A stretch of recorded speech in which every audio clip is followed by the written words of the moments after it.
Magandang araw sa'yo. So, para sa ating pag-uusap ngayon, hinanda na namin itong serye ng mga theological na tala na galing sa'yo. Oo, medyo mabigat to pero exciting. Exciting talaga kasi parang may isang sinulid na naguugnay sa lahat. Isang konsepto mula pa sa Genesis 3.15, ang sugo ng babae. Yan. So, ang mission natin, himayin itong napakalaking kwento tungkol sa Diyos, sa sangnilikha, sa krus, at kaligtasan, pero lahat base sa perspektida ng mga dokumentong ito. At sa simula pa lang, malinaw na ang buong material mo ay sumusubok sagutin ng isang napakapundamental na tanong. Ano yun? Paano nga ba makikilala ng mga nilalang na tulad natin, yung, alam mo, nakakulong sa espasyo at panahon, ang isang Diyos na walang hanggang, isang Diyos na hindi nakikita? At nasa labas ng lahat ng to. Exactly. Sa tanong na yan, iikot ang buong diskusyon natin.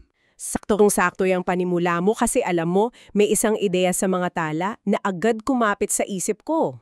Okay, sige.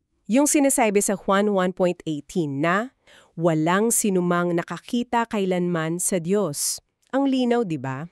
Napaka-definite ng statement na yan. Walang exceptions. Pero agad kong naisip, teka, paano yung mga kwento sa lumang tipan? Lalo na yung kay Moises sa Exodo. Yung burning bush. Oo, yung nagliliyab na puno na hindi natutupok. Nakipag-usap siya sa Diyos doon. So paano natin pagtutugmay yun, yung walang nakikita versus sa malinaw na may nakita si Moises? Diyan nga pumapasok yung ganda ng interpretasyon na inilatag sa source material mo. Kasi nakaugat yan sa pagkakaiba ng kalikasan natin. Okay, paanong pagkakaiba? Tayong mga nilalang, tao man o anghel, may limitasyon tayo. Finito. Ang direktang pagharap sa kanyang dalisay na kabanalan ay literally nakamatay. Nakamamatay. Oo. Para sa isang nilalang na may kakayahang magkasala, isipin mo na lang parang isang maliit na bombilya na susubukan mong saksakan sa Meralco Power Plant. Sasabog? Overload. Sasabog. Exactly.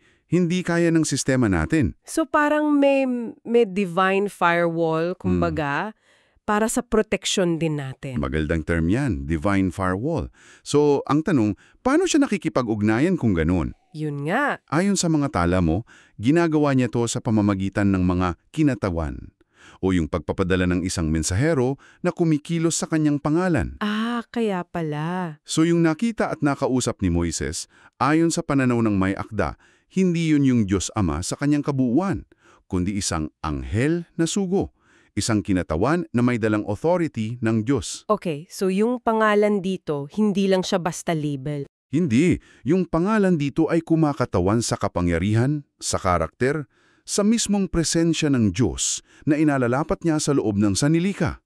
Kaya pala ang ganda ng koneksyon niyan sa sinabi ni Jesus sa Juan, yung ako'y naparito sa pangalan ng aking Ama? Eksakto, siya yung ultimate representative, no? Siya na yun. Pero wait, hindi dyan nagtatapos ang solusyon, may mas malalim pa. Dito ako talagang napahinto at napaisip ng malalim. Kasi ang solusyon na ipinipresenta sa mga tala mo ay hindi lang pagpapadala ng pinakamagaling na kinatawan. Hindi lang. Mas radikal. Mas halos hindi ka pani-paniwala. Para tuluyang makilala ng sanlika ang Diyos mismo ang naging isang nilalang. Yun, yung creator naging creature. Wait, kailangan ko iproseso yan. Ang manlilikha na walang hanggan, na nasa labas ng panahon, pumasok sa sarili niyang likha, at naging isang mortal na tao. Paano? Paanong nagkasya yung walang hanggan sa may hangganan? Ang ganda ng tanong mo. At ang konsepto sa likod niyan na binabanggit sa Pilipos ay yung tinatawag na kinosis. Kinosis? Sa pagkakasaling sa mga tala mo ang pagbabakante sa sarili. Pero linawin natin, hindi ito nangangahulugang nawala ang kanyang pagkadyos. Okay, so paano yon? Anong analogy yan? Ganito, isipin mo yung buong karagatan. Para magkasya yang sa isang baso, kailangan niyang iwanan yung pagiging malawak niya. Pero tubig pa rin siya sa loob ng baso. Diba? Tubig pa rin, pero nasa container na. Oo. Sa katulad na paraan, ayon sa interpretasyon dyan, ang anak ng Diyos ay pansamantalang isinuko ang paggamit ng kanyang mga banal na pribilehyo. yung kanyang omnipresence, kanyang kaluwalhatian, para mamuhay bilang isang limitado at mortal na tao. Grabe. Grabe yung sakripisyo nun para lang maging relatable at personal sa atin. Pero ayon sa mga tala, hindi lang yun ang dahilan, di ba? Tama. May mas malalim pa. 3 pangunahing layunin yan. Una, gaya ng sinabi mo, para tuluyang makita, marinig at mahawakan ng tao ang Diyos. Para hindi na siya isang malayong konsepto. Kundi isang konkretong persona. Yon. Pangalawa, at ito yung medyo malalim, para maging tagapagmana o heir. Dito ako medyo nalito. Bakit kailangan pa niyang maging tagapagmana ng isang bagay na siya naman ang lumikha in the first place? Parang redundant? Ito yung isa sa mga pinakanakakaintrigang argumento sa material mo. Ganito raw yan. Nang magrebelde ang sangnilikha sa pangunguna ni Satanas at ng tao, yung legal na karapatan sa mundo ay parang na-hijack. Okay, parang na-hijack. Na-hijack kumbaga, para bawiin ito sa paraang nagpapakita ng sukdulang katarungan, isinuko ng Diyos ang kanyang original na karapatan bilang manlilikha at pinili niyang bawiin ito bilang isang nilalang. So by merit, hindi by force. Exactly. Sa pamamagitan ng kanyang perpektong buhay, pagkamatay at muling pagkabuhay bilang tao, legal niyang nakuha ulit ang titulo sa sangnilikha. Hindi dahil Diyos siya, kundi dahil naging karapat-dapat siya bilang isang tapat na nilalang. Wow! So parang isang legal na kaso na kailangan niyang ipanalo, hindi sa pamamagitan ng puwersa, kundi sa pagsunod sa sarili niyang mga patakaran. Tumpak. At ano yung pangatlong sunod na layunin? Yung pangatlo, yung pagbubukas ng tulay. Sa pagiging tao niya, nagtayo siya ng daan para lahat ng nilalang makalapit sa Diyos nang hindi natutupok. Si Jesus ang naging high-tech na divine firewall at kasabay nito yung ligtas na broadband connection patungo sa Ama. Teka, itong tulay na binabanggit mo, may kinalaman ba to doon sa mismong title ng mga tala mo? Yung sugo ng babae? Lahat ng kinalaman? Paano sila nag-uugnay? Kasi sa pahayag 12, merong isang napakatingkad na imahe, di ba? Isang babaeng nadaramitan ng araw, may buwan sa paa, may korona ng 12 bituin. Tamang-tama yung koneksyon mo. Ang babae sa simbolismo na yan, ayon sa source mo, ay ang mismong komunidad kung saan magmumula yung tulay, yung sugo. So yung babae ay tao o isang grupo? Isang grupo. Kumakatawan siya sa bayan ng Diyos sa kabuuan ng kasaysayan. Sa lumang tipan, siya ang bansang Israel. Sa bagong tipan, siya ang iglesia, ang simbahan. Siya yung kolektibong asawa ng Diyos na pinangako ang magluluwal ng Mesiyas. Okay. Gets ko na ang babae ay bayan ng Diyos. Pero bakit ang daming palamuti, araw, buwan, bituin? Ano ang idinadagdag ng bawat isa? Hindi sila palamuti. Ang bawat simbolo ay nagdaragdag ng isang mahalagang layer. Okay, sige. Himayin natin yung araw. Yung araw na nakadamit sa kanya, yan yung direktang presensya at kaluwalhatian ng Diyos, ang Ama at ang Anak na bumabalot at nagpoprotekta sa kanyang bayan. Hindi sila iniiwan ng mag-isa. So nababalutan sila ng presensya ng Diyos. Yung buwan naman sa ilalim ng paa, ano yun? Yung buwan sa ilalim ng kanyang mga paa, yan ang pundasyon niya. Kasi ang buwan, wala naman sariling liwanag, di ba? Tama. At ayon sa mga tala mo, sumisimbolo yan sa tapat na saksi, na partikular na tumutukoy sa patotoo at katuruan ng anak, ni Jesus. Nakatayo ang bayan ng Diyos sa pundasyon ng katotohanang dala ni Kristo. Okay, gets. At yung korona? Yung 12 bituin? Ang 12 bituin sa korona, yan ang misyon nila, ang maging mga saksi.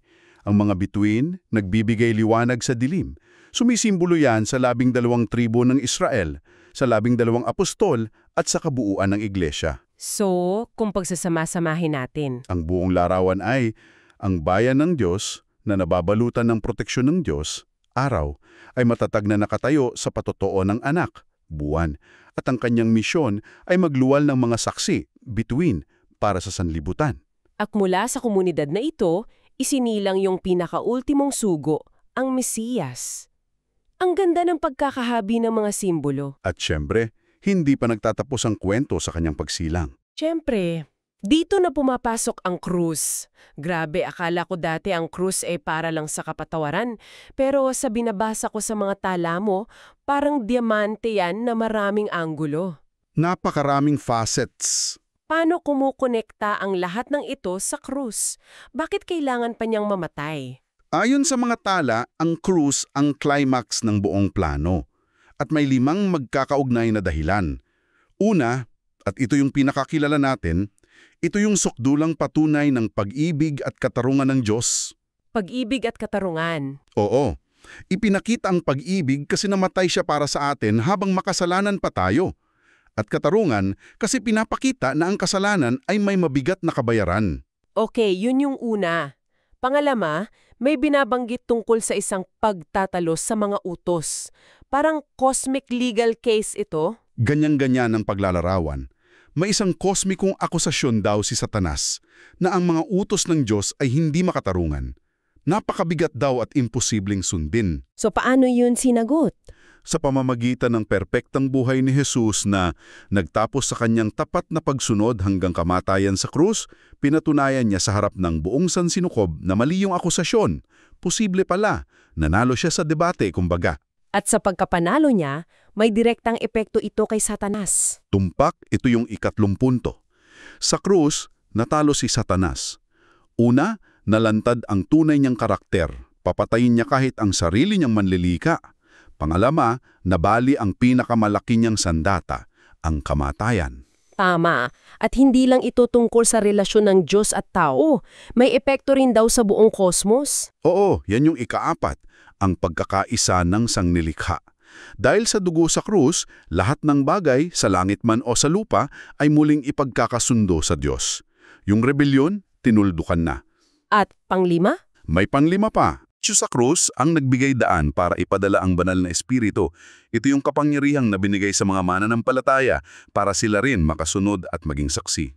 Wow! Ang daming layer. Mula sa personal, naging legal, hanggang sa universal. Ngayon, gusto kong balikan ng isang napaka-espesifikong detalye sa mga tala. Sige. Sa pahayag 14, nakita raw yung 144,000 na may nakasulat na pangalan ng kordero at ng ama sa kanilang mga noo. Ang tanong ng may akda, 2 pangalan ba yun o iisa lang? Dito pumapasok yung isang mahalagang tanong tungkol sa konsepto ng pangalan sa buong teolohiyang ito. Kasi ang literal na basa parang 2 talaga, di ba? May at eh. Pangalan ng kordero at ng ama. Oo, yun ang surface reading. Pero ang argumento ng source material mo ay hindi linguistika, kundi theological, nakabase sa konsepto ng otoridad at mana. Okay. Paano yun? Ang mungkahi ng material mo ay posible raho na ang pangalang Jesus ay ang mismong pangalan na kumakatawan sa kapangyarihan ng Ama, na ito ay ipinamana o ipinagkatiwala niya sa anak nang magtagumpay siya bilang tao. Tandaan natin, kung sinong may hawak ng pangalan, siya ang may hawak ng karapatang mamuno, humatol at magmay-ari.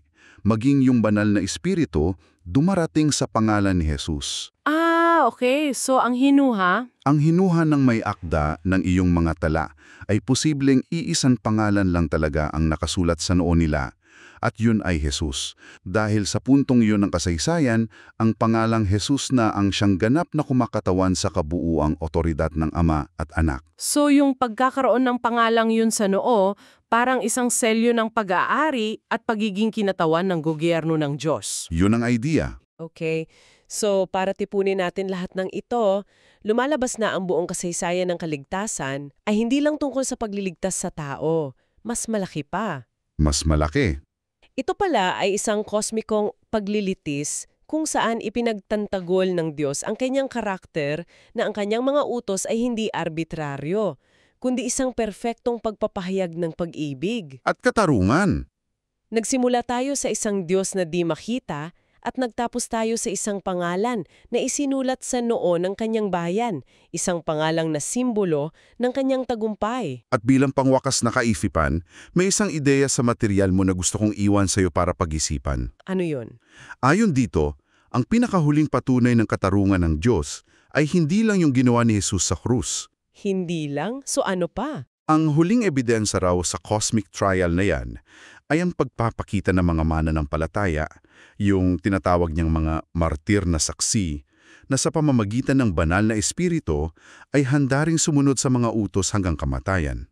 Wow! Ito raw ang magpapatunay sa buong sansinukob na ang daan ng Diyos ay hindi lang posible, kundi ito ang pinakamabuti at tama. So ang tanong na iniiwan nito para sa iyo ay, kung ganito ang pananaw mo, paano nito binabago ang pagtingin mo sa mga personal na pagsubok sa buhay at sa tunay na kahulugan ng pagsunod mo sa Diyos araw-araw?